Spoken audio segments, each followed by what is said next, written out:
Hello and welcome to Moonlit History.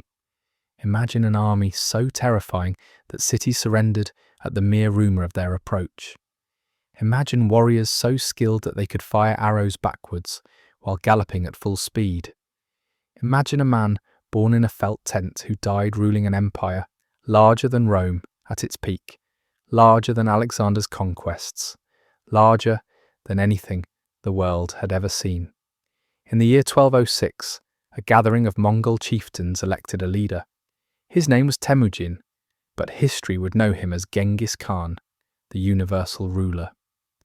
At that moment, his entire nation numbered perhaps 1 million people scattered across the steppes. Within a single generation, this nation of nomadic herders would conquer everything from Korea to Hungary, from Siberia to the Persian Gulf. They would rule over half the known world. But the most astonishing fact is this: they did it with an army that rarely exceeded 100,000 warriors. 100,000 men against empires of millions. How? Tonight, beneath the moon that watched their midnight raids and guided their impossible marches, we will tell the story of the Mongol conquests. We will ride with their scouts, charge with their cavalry, and witness the fall of kingdoms that thought themselves eternal. This is the story of how discipline, terror, and revolutionary tactics allowed the smallest force to build the largest empire. But before we ride into the past, please take a moment to like the video and subscribe. It's a simple and wonderful way to support the channel, and it means a great deal to me. I'm also always curious to know where in the world and at what time you're joining me tonight. So I'd really love to hear from you in the comments. And now, settle in. Let the noise of the modern world fade away, and let us travel back to a time of thundering hooves, burning cities, and an empire forged in blood and iron under the endless sky of the steppe. The story begins not with an empire, but with a boy who had nothing. He was born around 1162 with the name Temujin, meaning of iron. His father was a minor chieftain of the Borjigin clan, one of dozens of fractious tribes scattered across the Mongolian plateau. This was a brutal world where survival depended on your tribe's strength and your family's alliances. When Temujin was only 9 years old, his father was poisoned by rivals from the Tatar tribe. Everything changed in an instant. The boy who might have inherited a modest position of leadership was suddenly nobody. His father's followers abandoned the family, leaving Temujin, his mother, and his siblings to starve on the unforgiving steppe. They survived by eating roots, fish, and wild onions. They wore clothes stitched from the hides of dogs and rodents. It was the absolute bottom of Mongol society. But this brutal childhood forged something unbreakable in the boy. He learned that blood ties meant nothing. Loyalty could be bought and sold. The only thing that mattered was strength and the will to use it. As a young man, Temujin began his climb from nothing with a simple but radical idea. In traditional Mongol society, you were born into your position. Your father's rank determined your fate. Temujin rejected this completely. He built his following not through bloodlines, but through merit and absolute personal loyalty. He gathered around him men who had also been cast out, the younger sons with no inheritance, the ambitious warriors from weak clans, the misfits who saw in this young leader a chance to rise beyond the station their birth had assigned them. He made them a promise. Follow me, and I will reward ability, not ancestry. Betray me, and I will destroy you utterly. It was a compact that would define his empire. Through a combination of brilliant political marriages, strategic alliances, and ruthless military campaigns, Temujin spent 20 years uniting the warring tribes of Mongolia. He defeated the Merkits, who had kidnapped his wife. He crushed the Tatars who had killed his father.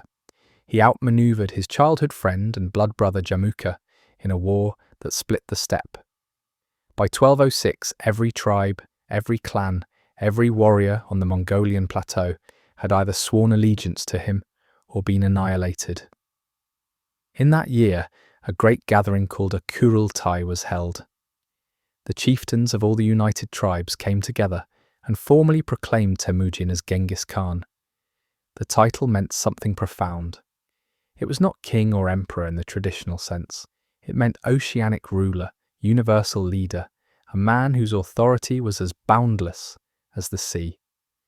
At this moment, Genghis Khan commanded perhaps 100,000 mounted warriors, the entire military strength of the Mongol nation. This was his weapon. This would be enough. To understand how this relatively small army conquered half the world, you must understand what made it fundamentally different from every other military force of the medieval world. The Mongol army was not a feudal levy of peasants led by aristocratic knights. It was a professional, disciplined machine, organized with a precision that would not be seen again in Europe for centuries. The foundation of the Mongol military system was the decimal organization. Every unit was built on multiples of 10. The smallest unit was the arban, a squad of 10 men. 10 arbans made a zun, a company of 100. 10 zuns made a mingan, a regiment of 1,000.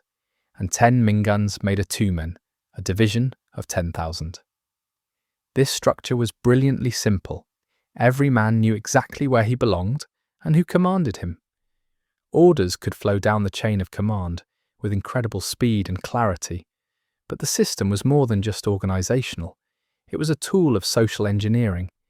Genghis Khan deliberately mixed warriors from different tribes and clans into the same units. A man's arban would include warriors who had once been his enemies. This shattered the old tribal loyalties. Your loyalty was no longer to your birth clan, but to your unit, and ultimately to the Khan himself. Furthermore, the system enforced collective responsibility. If one man in an arban fled in battle, the entire squad of 10 was executed. If one squad fled, the entire company was executed. This created a ruthless peer pressure. Every man's survival depended on the courage and discipline of those around him. Cowardice was not just shameful, it was suicidal. The Mongol warrior himself was a product of a lifetime of training. Mongol boys learned to ride almost before they could walk. By age 3 or 4, they were already sitting on horses. By their teens, they were expert horsemen, capable of spending entire days in the saddle without dismounting. They learned to sleep on horseback during long marches, a skill that would later terrify their enemies, who could not understand how a Mongol army could appear overnight, hundreds of miles from where they had last been seen. The primary weapon of the Mongol warrior was the composite bow. This was not a simple piece of wood like the English longbow. It was a technological marvel, a short, powerful bow made from layers of wood, horn and sinew, glued and bound together. The horn on the belly of the bow resisted compression. The sinew on the back resisted tension. This created a bow far more powerful than its size suggested, capable of sending an arrow over 300 yards with enough force to pierce armor. Every Mongol warrior carried 2 bows and at least 2 full quivers, 60 arrows minimum. They were trained from childhood to shoot with devastating accuracy at full gallop, aiming not just forward but to the sides, and even backwards over their shoulder in the famous Parthian shot. This made them mobile artillery. They could ride past an enemy formation, filling the air with arrows, and be gone before the enemy could close to melee range. For close combat, they carried a curved saber, a lance, and sometimes a lasso for capturing enemy officers. The wealthiest warriors wore lamellar armor, small plates of hardened leather or iron laced together, providing excellent protection while remaining flexible. But the Mongol army's greatest advantage was not just individual skill. It was their revolutionary approach to cavalry warfare. In medieval Europe and the Middle East, cavalry was primarily used for the decisive shock charge. Heavily armoured knights would crash into enemy formations with lance and sword, seeking to break the enemy line through sheer impact and terror. The Mongols completely rejected this approach. Their cavalry tactics were based on speed, maneuverability, and a withering volume of missile fire. A Mongol army would advance in loose formations, multiple lines of horsemen spread across a front that could stretch for miles. As they closed with the enemy, They would unleash volley after volley of arrows, never staying still, never presenting a solid target. If the enemy stood firm behind shields or walls, the Mongols would feign retreat. This was a carefully practiced maneuver, not a panicked flight. Entire units would turn and gallop away, as if routed. Enemy cavalry, seeing their foe fleeing, would break formation and pursue, sure that victory was at hand. Then the trap would snap shut. The retreating Mongols would suddenly wheel around. Fresh reserves would charge in from the flanks. The scattered pursuers would find themselves surrounded and cut down. This tactic, refined over decades of tribal warfare, was devastatingly effective against opponents who had never encountered it. The organization of a Mongol campaign was equally sophisticated. Before any invasion, Genghis Khan would send out extensive networks of spies and scouts. These were not just military observers, but merchants, travelers, and diplomats who would spend months or even years in the target kingdom, learning its geography, its internal politics, its military strength, and most importantly, its divisions. The Mongols were masters of intelligence gathering and psychological warfare. By the time a Mongol army crossed the border, they knew exactly where to strike and how to exploit their enemies' weaknesses. When the Mongols did invade, they moved with a speed that consistently shocked their opponents. A Mongol two-man could cover over 60 miles in a single day, a pace that would exhaust any European army. They achieved this through a system of remounts. Each warrior maintained a string of 4 or 5 horses. When one mount tired, he would simply switch to a fresh one, never slowing the army's advance. This mobility was their greatest strategic weapon. They could concentrate overwhelming force at a critical point before the enemy even knew they were coming, win a decisive victory, and be gone before reinforcements could arrive. The psychological impact of this speed cannot be overstated. To the settled peoples of China, Persia, and Europe, it seemed supernatural. The Mongols appeared out of nowhere, struck with devastating force, and vanished like ghosts. Rumors and terror spread faster than any army could march. Cities surrendered without a fight, simply because they had heard what happened to those who resisted. The Mongol treatment of conquered cities followed a brutal but calculated logic. When a city was encountered, the Mongols would send envoys offering terms. Submit immediately, pay tribute, provide supplies and guides, and your city would be spared. Your local rulers could keep their positions as long as they swore loyalty to the Khan. This was a generous offer by the standards of medieval warfare. Many cities, seeing the size of the Mongol army and hearing the terrible rumors, accepted these terms. They were integrated peacefully into the growing empire. But if a city refused and chose to resist, the Mongol response was systematic and total. The city would be besieged using every technique known to medieval warfare. The Mongols, initially, a people of the open steppe with no tradition of siege warfare, proved remarkably adaptable. They recruited Chinese engineers who taught them how to build and operate siege engines, catapults, trebuchets, and even primitive explosives. They would surround a city completely, cutting it off from all reinforcement and supply. Then they would offer one final chance to surrender. If the city still refused, the assault would begin. When the walls were finally breached, the massacre that followed was not random violence, but a calculated act of terror designed to send a message. The entire population would be put to the sword. The city would be burned to the ground. In some cases, the Mongols would even divert rivers to flood the ruins, ensuring the city could never rise again. Survivors, if any were deliberately spared, were sent fleeing to neighbouring cities with tales of horror. This policy was brutally effective. After a few cities had been made examples, resistance crumbled. Cities and kingdoms would compete to surrender first, hoping to receive lenient treatment. The Mongols had weaponized fear itself.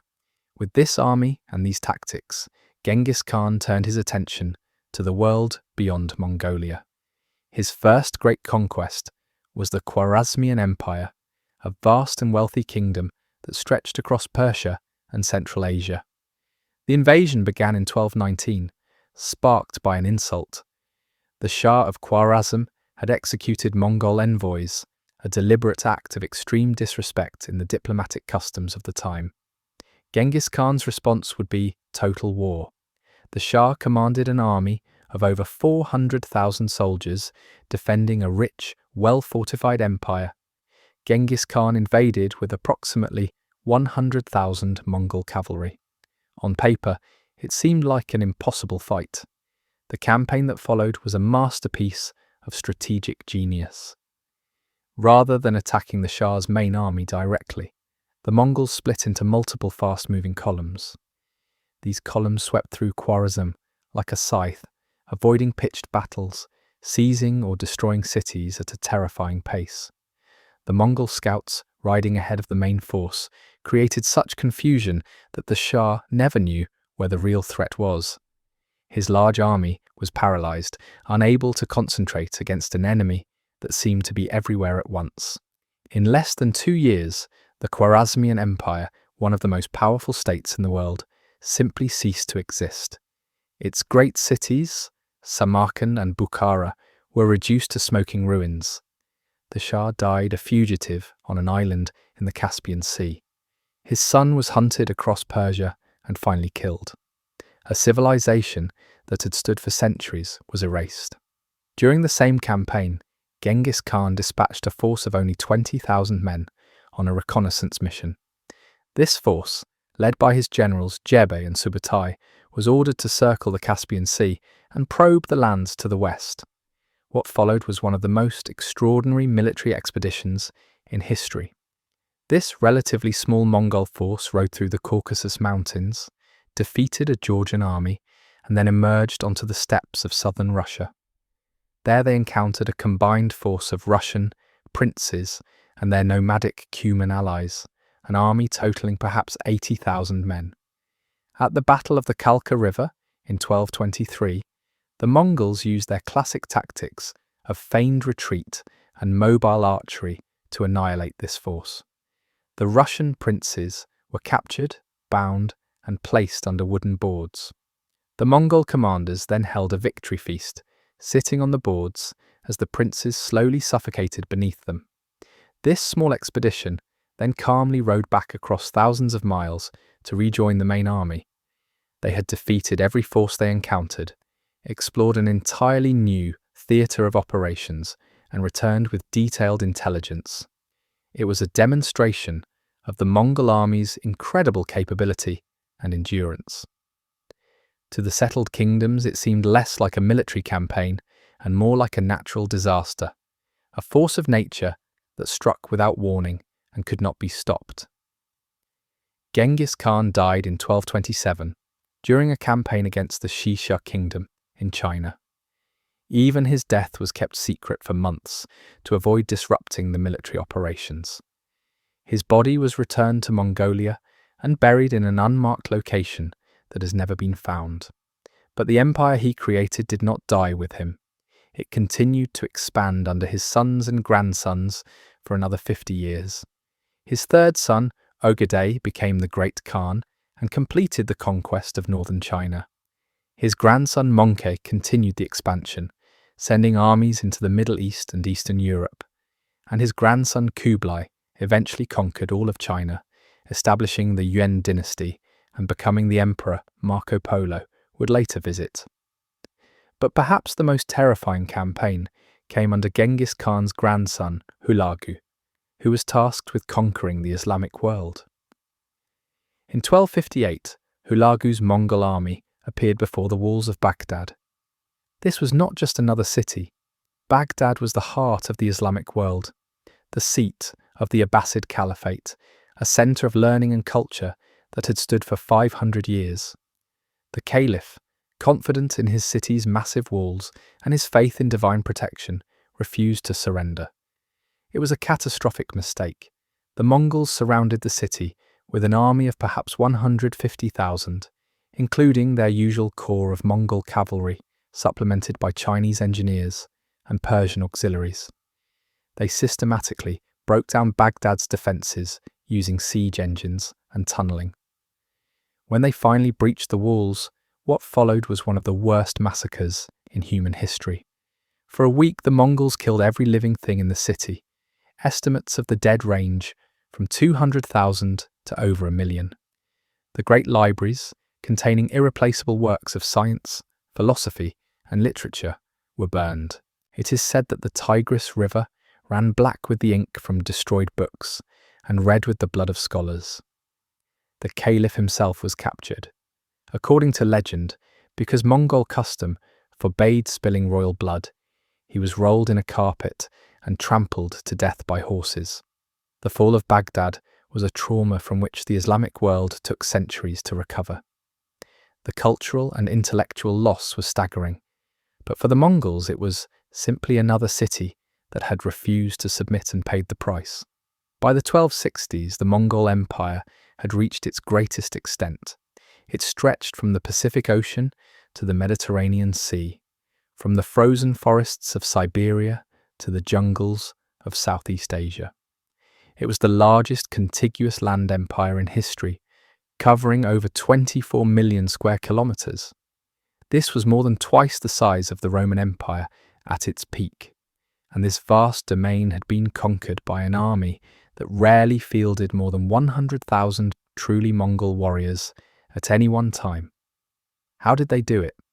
The answer lies in a combination of factors that came together in a perfect storm of military dominance. First was mobility.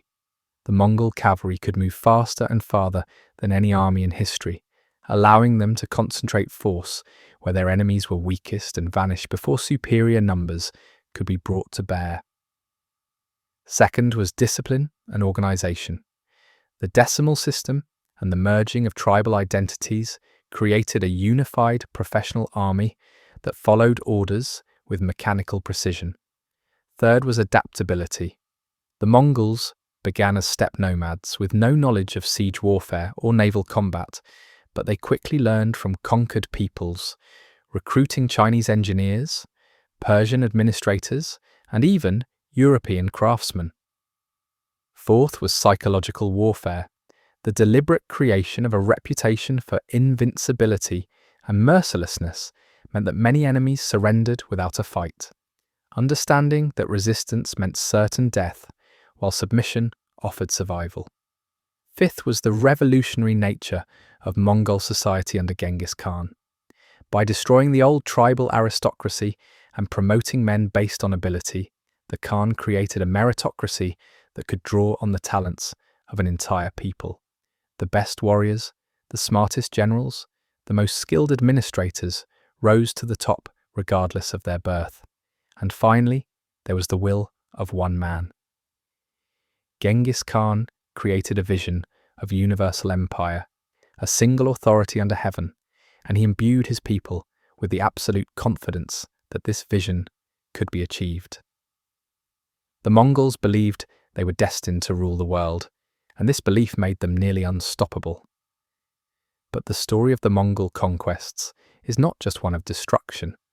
The Pax Mongolica, the Mongol peace that followed the conquests, created the most extensive period of free trade and cultural exchange in history up to that point.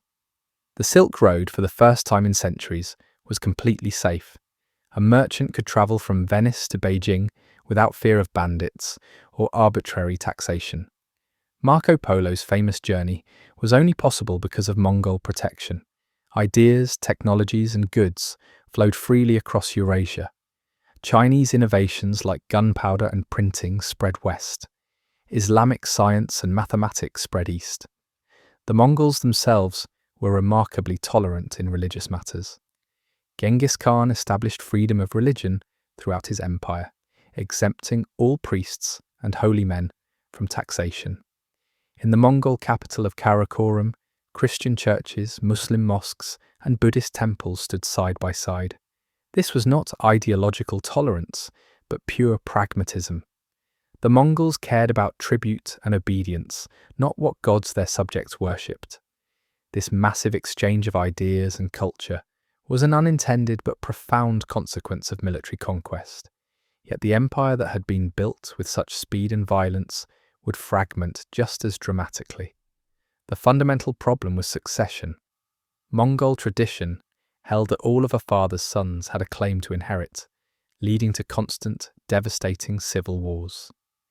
The empire was formally divided into 4 khanates, each ruled by a descendant of Genghis Khan, but they soon began fighting each other as bitterly as they had once fought outside enemies. The unity that had made the conquests possible evaporated.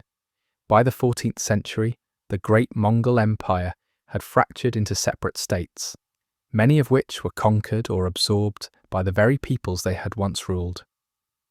In China, the Mongol Yuan dynasty was overthrown by a native Chinese rebellion that established the Ming dynasty in 1368. In Persia, the Mongol Ilkhanate collapsed into civil war and was replaced by Turkic dynasties. Only in Russia did Mongol rule persist for over 2 centuries, with profound effects on Russian culture and politics that can still be seen today. The Golden Horde, the Mongol state that ruled the Russian steppes, extracted tribute from Russian princes until the late 15th century. Some historians argue that the Mongol period shaped Russia's development toward autocracy and centralized control, a political legacy that echoes even into modern times. The question of the Mongol legacy is a complex and often controversial one. On one hand, the death toll of the Mongol conquests was staggering. Estimates vary wildly, but it is possible that 30 to 40 million people died as a direct or indirect result of Mongol warfare, a significant percentage of the world's population at the time. Entire civilizations were destroyed. The damage to the Middle East, particularly, was so severe that some regions took centuries to recover their pre-Mongol population levels. The irrigation systems of Persia and Mesopotamia, carefully maintained for thousands of years, were destroyed and never fully rebuilt. The cultural loss, particularly the destruction of Baghdad's libraries, was incalculable. On the other hand, the Mongols created the conditions for a globalized medieval world. The exchange of ideas, technologies, and goods during the Pax Mongolica arguably accelerated development in both East and West. The Mongol Empire was also, in its own brutal way, a force for certain kinds of progress. Genghis Khan's legal code, the yasa, included protections for women and children that were advanced for the time. Mongol women had far more rights than their counterparts in China or the Islamic world. They could own property, divorce, and even command armies. The Mongol postal system, the yam, which used stations of fresh horses to carry messages across the empire, was the most efficient communication network in the world and served as a model for later systems. Perhaps the most enduring legacy of the Mongol Empire is genetic. Recent genetic studies have revealed that approximately 8% of men living in the former Mongol Empire carry Y chromosomes that trace back to a single common ancestor who lived about 1,000 years ago. The most likely candidate for this ancestor is Genghis Khan himself or his close male relatives. If this is true, it means that roughly 16 million men alive today are direct descendants of the Mongol royal family. This is the echo of an empire that conquered through violence, but also through the systematic taking of wives and concubines from conquered peoples. Genghis Khan and his sons deliberately married princesses from defeated kingdoms, creating a vast extended family that tied together their empire. The genetic legacy of this policy has lasted far longer than any political structure. To visit the heartland of the Mongol Empire today is to encounter a strange absence. Unlike the Romans or the Egyptians, the Mongols left behind very few physical monuments. There are no great stone palaces or temples, no massive walls or aqueducts. This is because the Mongols remained, at heart, a nomadic people, even after they conquered half the world. Their capital at Karakoram was never a great stone city like Rome or Constantinople. It was a collection of felt tents called gyrs or yurts, surrounding a few wooden administrative buildings. When a Mongol ruler died, his followers would often simply pack up and move, leaving almost nothing behind. In modern Mongolia, the most visible reminder of Genghis Khan is a massive 40-metre tall stainless steel statue erected in 2008, depicting him on horseback, pointing east toward the lands he conquered. It is a modern monument to an ancient conqueror, built by a small nation that takes immense pride in its ancestor who once ruled half the world. The site of Genghis Khan's tomb has never been found, kept secret according to his wishes. Legend says that anyone who knew the location of the burial was killed to preserve the secret. Thousands of horses were supposedly stampeded over the site to hide any trace. Even today, expeditions searching for the tomb must navigate Mongolian taboos and the genuine fear that disturbing the Great Khan's rest might bring bad luck. The military tactics and strategies developed by the Mongols influenced warfare for centuries. European armies slowly began to understand the importance of mobility, light cavalry, and combined arms warfare after their devastating encounters with Mongol forces. The Russian military, shaped by centuries of Mongol rule, maintained a tradition of light cavalry and deep battle tactics that would later prove crucial in conflicts with Western invaders. Even the famous Cossacks, the horsemen of the Russian steppes, were deeply influenced by Mongol riding and fighting techniques. In China, the memory of Mongol conquest shaped military thinking for generations. The Ming dynasty, which overthrew Mongol rule, became obsessed with defending against northern nomadic invasions. They expanded and rebuilt the Great Wall into its present form, creating one of the most recognizable structures in the world as a direct response to the trauma of Mongol conquest. As you drift towards sleep, consider the immense paradox at the heart of the Mongol story. A nation of perhaps 1 million nomads possessing no cities, no written language, no advanced technology, conquered empires that had all of these things. They defeated the armies of China, which had been refining military science for thousands of years. They crushed the Islamic empires, which possessed the most advanced mathematics and engineering in the world.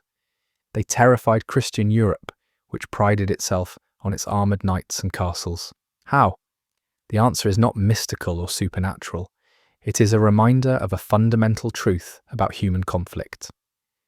Discipline defeats numbers, speed defeats strength, unity of purpose defeats divided wealth, and a society that rewards merit above birth can defeat empires built on rigid hierarchy.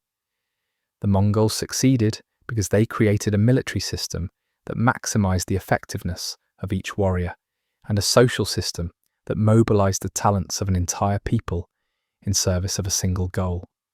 For one brief moment in history, everything aligned. The right leader, the right army, the right tactics, and a world of divided empires unable to cooperate against the common threat. The result was the most successful military conquest in human history. The story of how 100,000 warriors conquered half the world is not just ancient history. It remains relevant today as a study in military innovation, strategic thinking, and the power of organizational excellence. Modern military academies still study Mongol campaigns, particularly the brilliant maneuvers of generals like Subutai, who is considered one of the greatest military commanders in history, responsible for conquering more territory than any other general. Business schools study the Mongol system of meritocracy and their ability to adopt useful technologies from conquered peoples. The Mongols were, in a sense, the first truly global organization, managing an empire that spanned multiple continents and dozens of cultures with remarkable efficiency. But perhaps the most important lesson of the Mongol conquests is a sobering one about the fragility of civilization. The great cities of the Islamic Golden Age, the sophisticated kingdoms of China, the feudal states of Europe, all of them powerful, all of them believing themselves to be the pinnacle of human achievement, discovered that none of it mattered when faced with a force that fought by entirely different rules. The Mongols proved that a small, disciplined, mobile force using revolutionary tactics could defeat any conventional army of the medieval world. It was a lesson paid for in blood and fire, written in the ruins of 100 cities. Tonight, as you close your eyes, the ghost of that great army rides across your imagination. You can hear the thunder of 100,000 hooves, feel the earth shake beneath their charge, see the dust clouds that heralded their approach. You can picture Genghis Khan, the man born in a felt tent who died as the ruler of the world's largest empire, looking out across the endless steppe that was his home and his highway to conquest. The Mongol Empire has been gone for centuries, fragmented, conquered, absorbed into the nations that rose from its ruins. But the memory of what they achieved, the impossible conquest that rewrote the map of the world, endures. It remains the ultimate example of how a small force, perfectly organized, supremely disciplined, and led by brilliant strategists, can overcome seemingly insurmountable odds. The Mongols conquered half the world, not because they were supernatural, but because they were better. They mastered the military science of their age, understood the importance of intelligence and psychological warfare, and possessed a unity of purpose that their divided enemies could never match. That is how 100,000 warriors conquered half the world. The story of individual Mongol warriors reveals the human side of this conquest machine. Let us follow one such warrior, a man we will call Batu, a common name meaning strong. He is 23 years old in the year 1220, a member of a Mingun, a 1,000-man regiment serving under the great General Subutai. Batu was born after his tribe had already submitted to Genghis Khan, so he has never known the old ways of constant tribal warfare. His entire life has been preparation for service in the great Khan's army. His day begins before dawn. The Mongol camp is not a collection of tents and campfires like a European army. It is a mobile city, organized with military precision. Each arban, the squad of 10 men, has its own designated area. Batu and his 9 companions sleep in their deal, the traditional Mongol coat, using their saddles as pillows.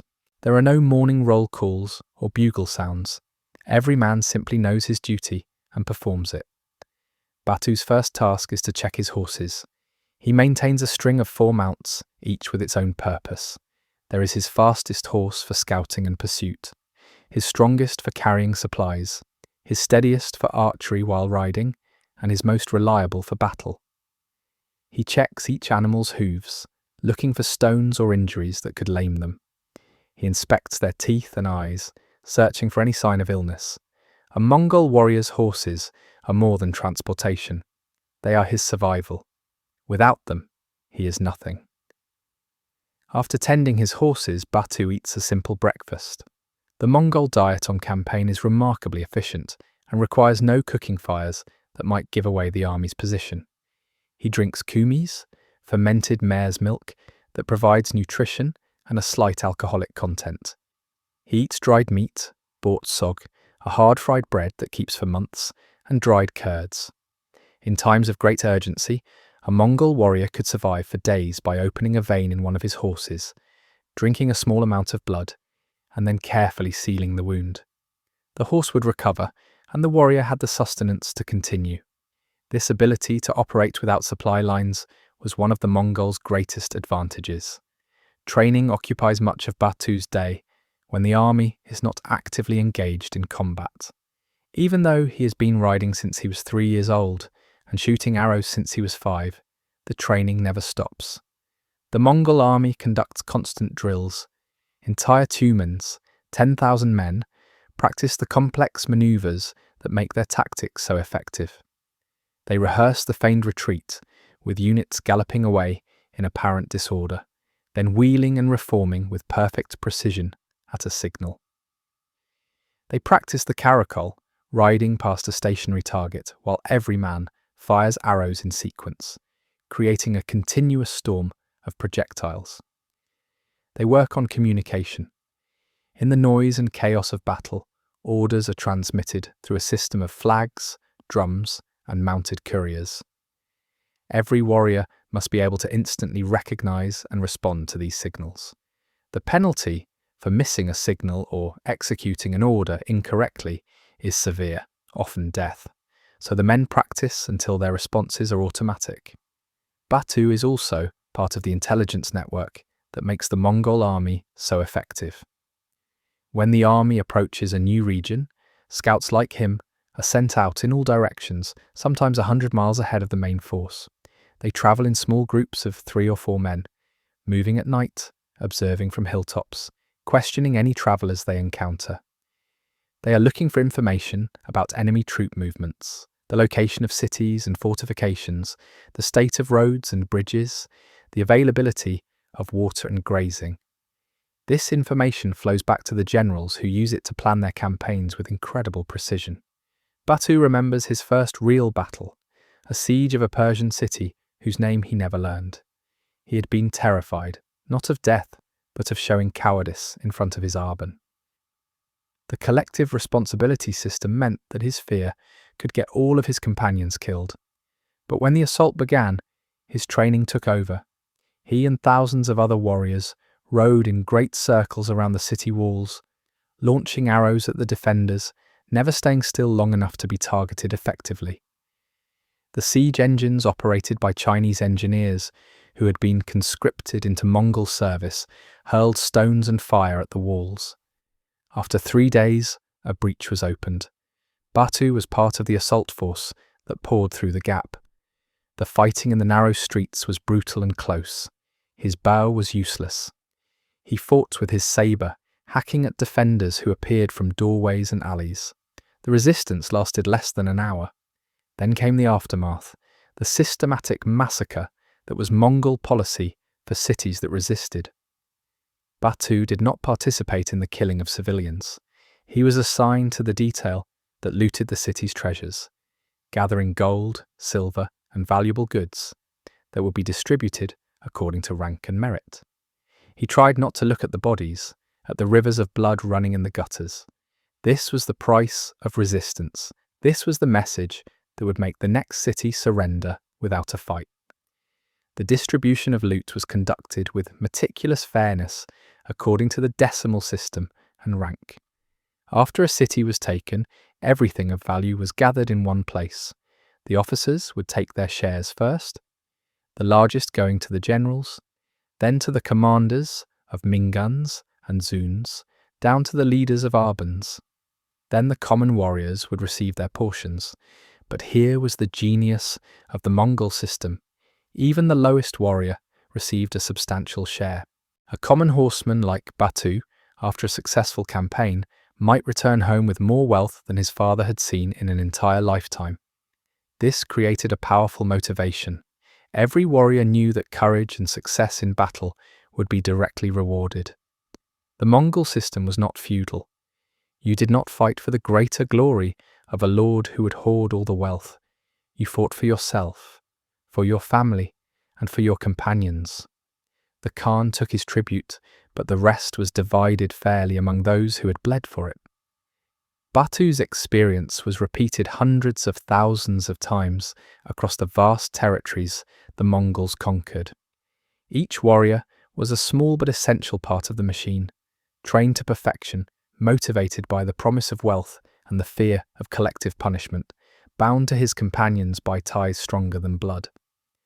This was the human reality behind the statistics of conquest, the individual stories that added up to the fall of empires. But the Mongol army was not only about the warriors themselves. It was a complete military system that included extensive support structures. For every warrior in the field, there were craftsmen, herders, and camp followers maintaining the army's capability.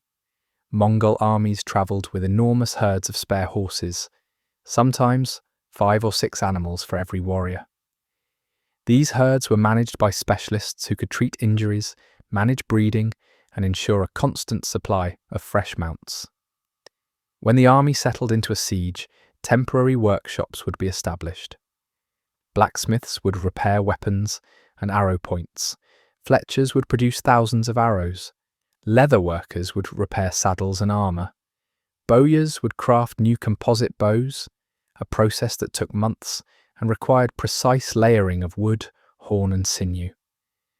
The Mongol army also made extensive use of psychological operations that went beyond simple terror. They would deliberately spread rumors of their own invincibility, often exaggerating the size of their forces.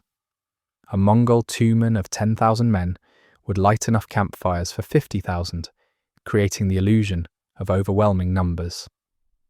They would leave false trails suggesting their army was marching in one direction while actually moving in another.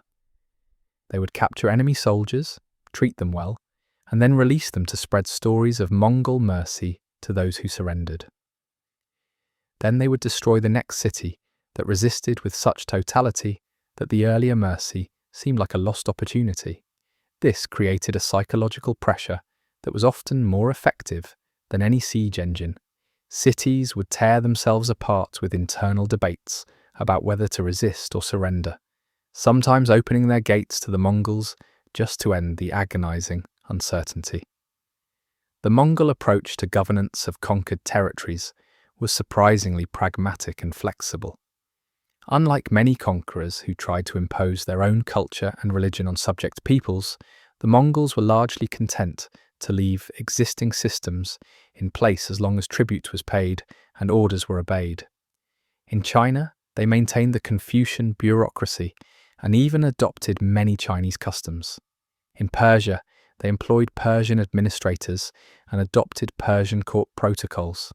In Russia, they allowed Russian princes to continue ruling their domains as long as they paid tribute to the Golden Horde.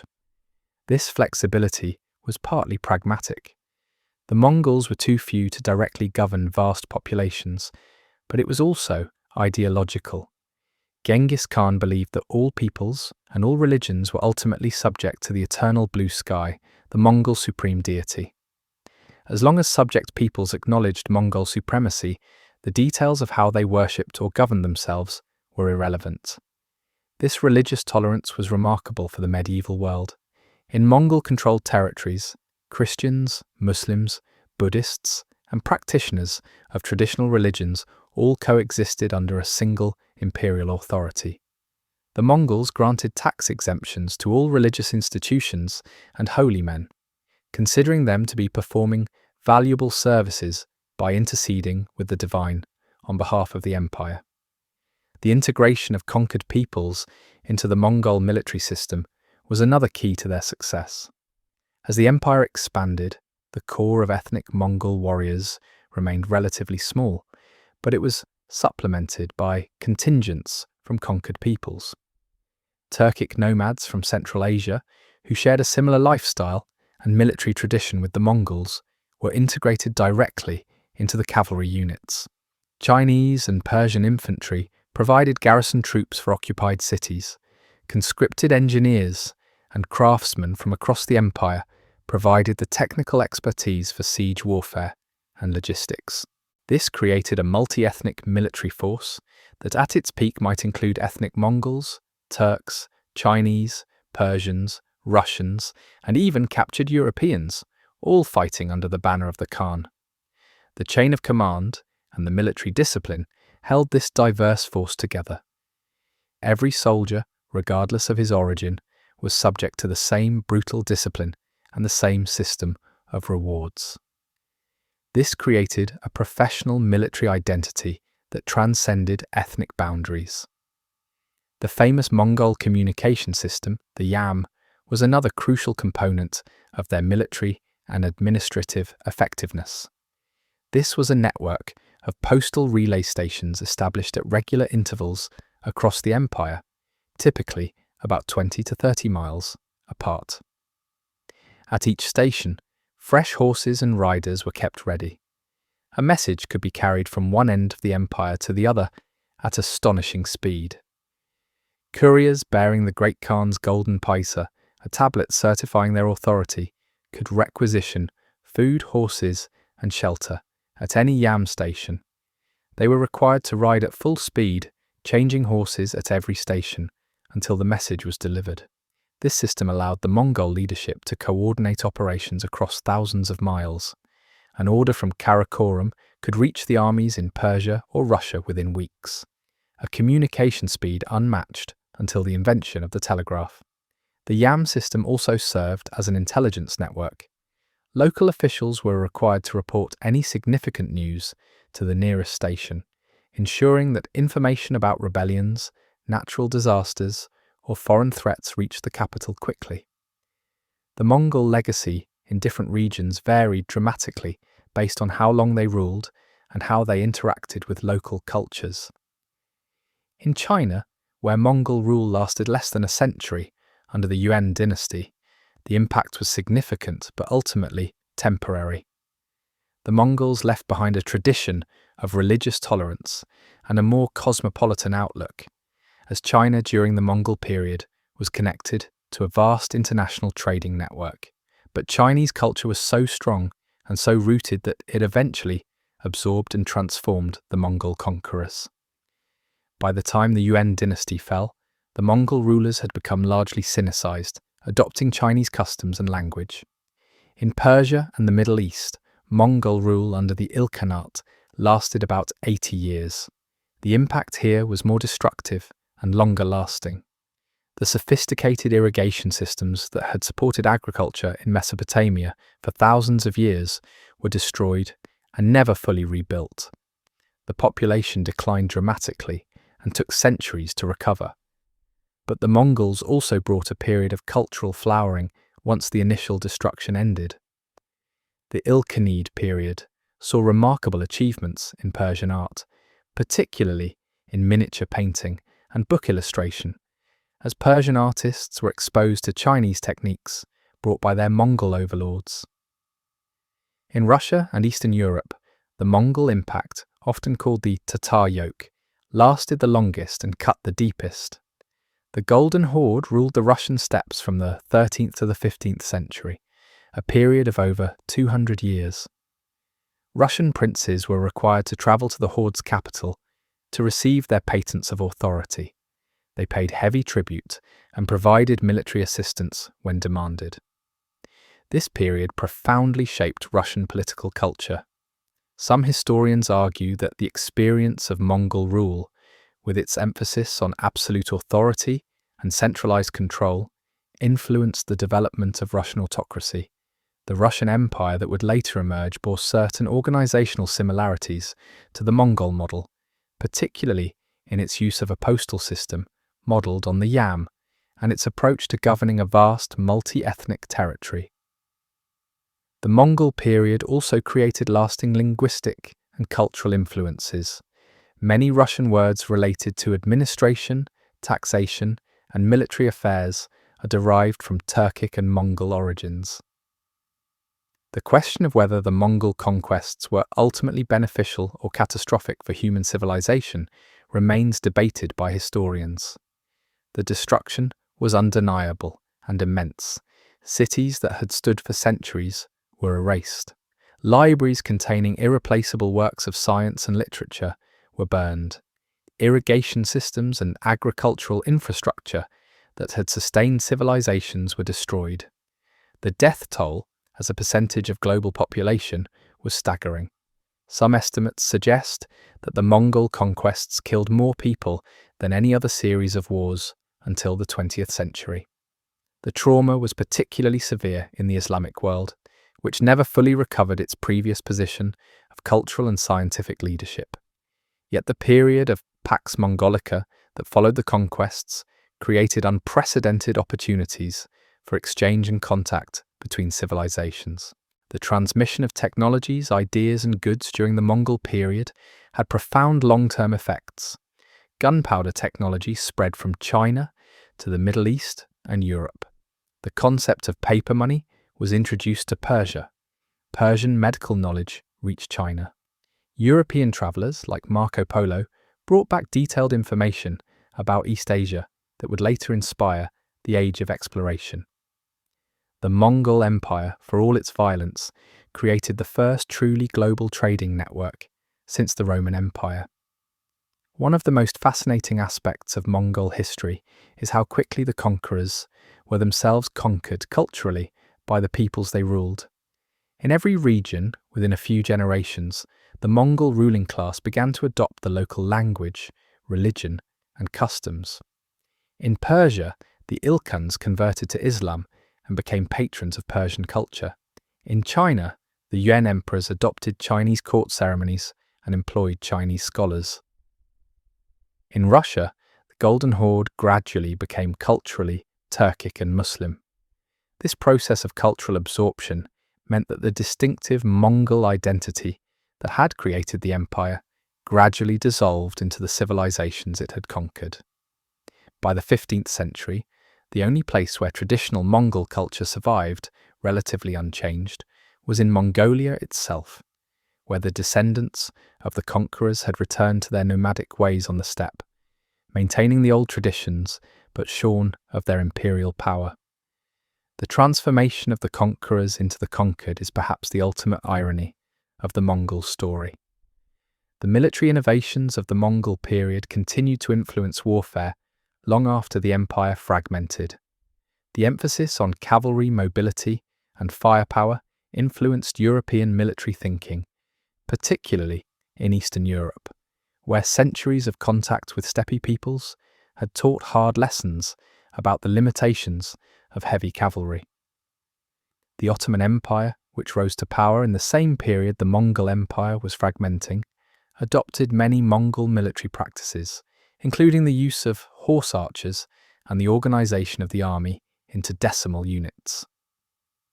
The Timurid Empire, founded by Tamerlane who claimed descent from Genghis Khan, attempted to recreate Mongol military success in the late 14th and early 15th centuries, demonstrating that the Mongol model remained viable even after the original empire had dissolved.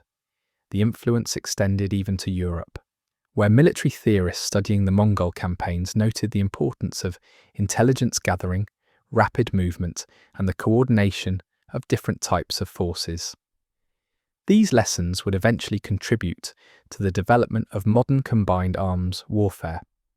The genetic legacy of the Mongol conquests, revealed through modern DNA analysis, provides a unique biological record of the empire's extent. The discovery that approximately 16 million men today carry a Y chromosome lineage that traces back to Genghis Khan and his close male relatives is one of the most striking findings in population genetics. This lineage is found at highest frequency in Mongolia itself, but extends in a pattern that closely matches the extent of the Mongol Empire, with significant frequencies in Central Asia, parts of China, Russia, and the Middle East. This genetic signature is the result of the Mongol practice of taking women from conquered peoples, either as wives or concubines. Genghis Khan himself reportedly had hundreds of wives and concubines. His sons and grandsons followed the same practice, because these men held supreme political power and had access to vastly more reproductive opportunities than common men. Their genetic lineage spread rapidly through the populations they ruled. It is a biological echo of political power, a reminder that conquest is not just about territory and treasure, but also about human reproduction and the spreading of genes. Modern Mongolia's relationship with the legacy of Genghis Khan is complex and has changed dramatically over time. During the period of Soviet influence in the 20th century, when Mongolia was a communist satellite state, the memory of Genghis Khan was suppressed. He was portrayed as a feudal oppressor, and celebrating his legacy was politically dangerous. But after Mongolia's transition to democracy in the 1990s, there was an explosion of Genghis Khan nationalism. He became the supreme symbol of Mongolian identity and pride. His image appears on currency, in advertising, and on countless monuments. The 40-meter steel statue mentioned earlier is just the most visible of thousands of memorials. Modern Mongolian identity is deeply intertwined with pride in the achievements of their ancestor who conquered half the world. This creates some interesting tensions in Mongolia's relationships with its neighbours, particularly China and Russia, who remember the Mongol period very differently. For Mongolians, Genghis Khan is a national hero. For Chinese, Russians, Persians, and others, he is a symbol of destruction and foreign occupation. This divergence of historical memory reflects the old truth that history is written by both the victors and the victims, and they rarely tell the same story. The search for Genghis Khan's tomb continues to fascinate archaeologists and adventurers. According to legend, when the Khan died in 1227, his body was returned to Mongolia and buried in a secret location in the Kentai Mountains near his birthplace. The funeral escort reportedly killed anyone they encountered to prevent the location from being revealed.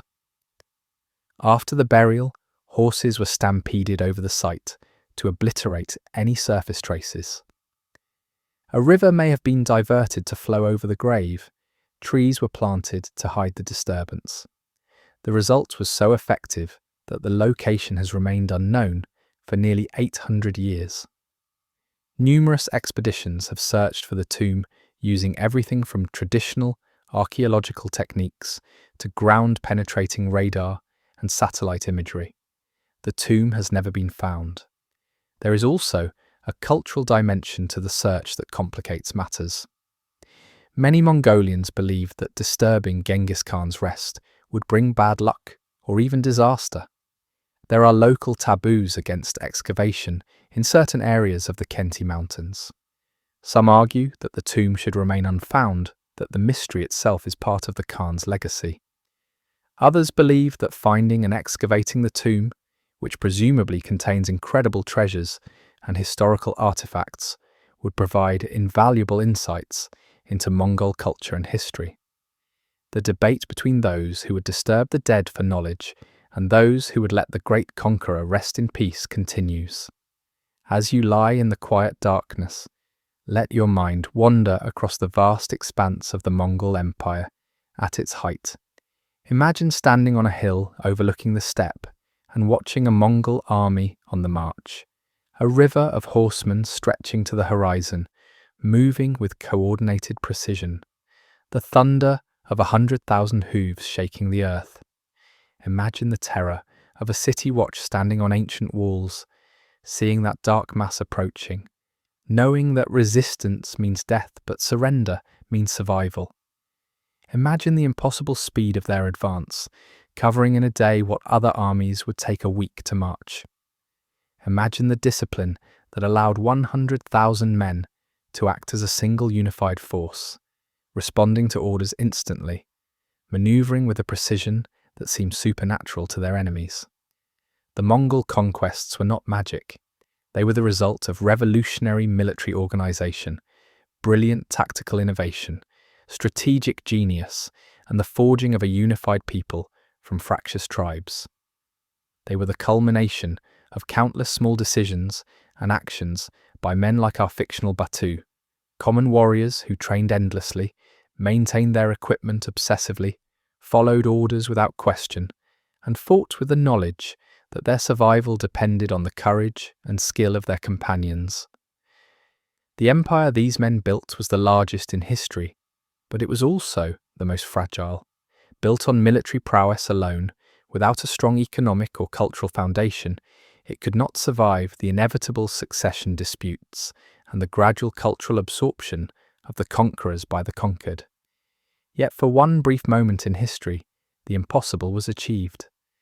A nation of nomadic herders became the masters of half the world, and the echoes of their hoofbeats still resound through history.